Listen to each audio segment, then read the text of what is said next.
Ang pag-uusapan natin ngayon ay ang halamang talong kung nakakapagpagaling ba ito ng mga sakit? History ng talong, eggplant Solanum melonghena. Ang talong ay isa sa pinakamatandang gulay na nilinang ng tao. Nagmula ito sa India at Timog Asia, mahigit 2,000 taon na ang nakalilipas. Mula roon, kumalat ito sa China, gitnang silangan at Europa, hanggang makarating sa Timog Silangang Asia at Pilipinas sa pamamagitan ng kalakalan at kolonyalismo. Sa Pilipinas, ang talong ay mahalagang gulay at bahagi ng tradisyonal na lutuing Pilipino at katutubong panggamot. Kung saan tumatubo ang talong, mainit at tropical na klima, 25-35 Barisaret Sea, maaraw na lugar, matabang lupa na may maayos na drainage.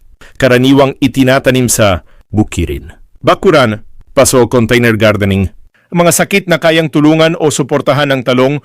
Paalala, ang talong ay hindi kapalit ng medisina, kundi pantulong lamang sa kalusugan. 1. High blood pressure, mataas sa potassium at antioxidants. Tumutulong sa maayos na sirkulasyon ng dugo. 2. Mataas na kolesterol, may fiber na tumutulong magbaba ng bad cholesterol, LDL. 3. Constipation, mayaman sa dietary fiber, pinapabuti ang digestion. 4. Diabetes supportive, mababa ang glycemic index, nakakatulong sa blood sugar control. 5. Pamamaga at pananakit ng katawan, may anti-inflammatory compounds, anthocyanins. 6. Heart health, pinapalakas ang blood vessels, may antioxidants na panlaban sa free radicals. Mga paraan ng paggamit at procedure.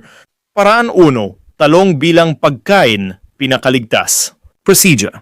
Hugasan ang talong. Lutuin, inihaw, pinakuluan, ginisa.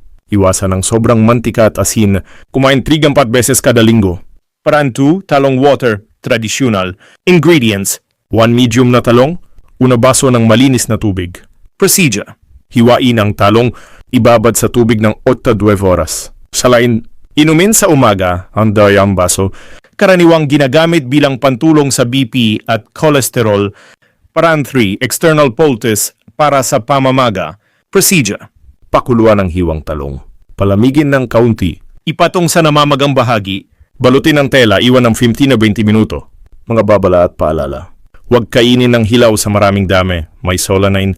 Iwasan kung may allergy sa nightshade plants. Si hindi inirerekomenda sa buntis bilang herbal remedy. Okay lang bilang pagkain. O iwasan ng sobrang paggamit ng talong water. Huwag kumonsulta sa doktor kung may iniinom na maintenance medicine. Konklusyon, ang talong ay hindi lamang pangkaraniwang gulay, kundi isang likas na yaman sa kalusugan.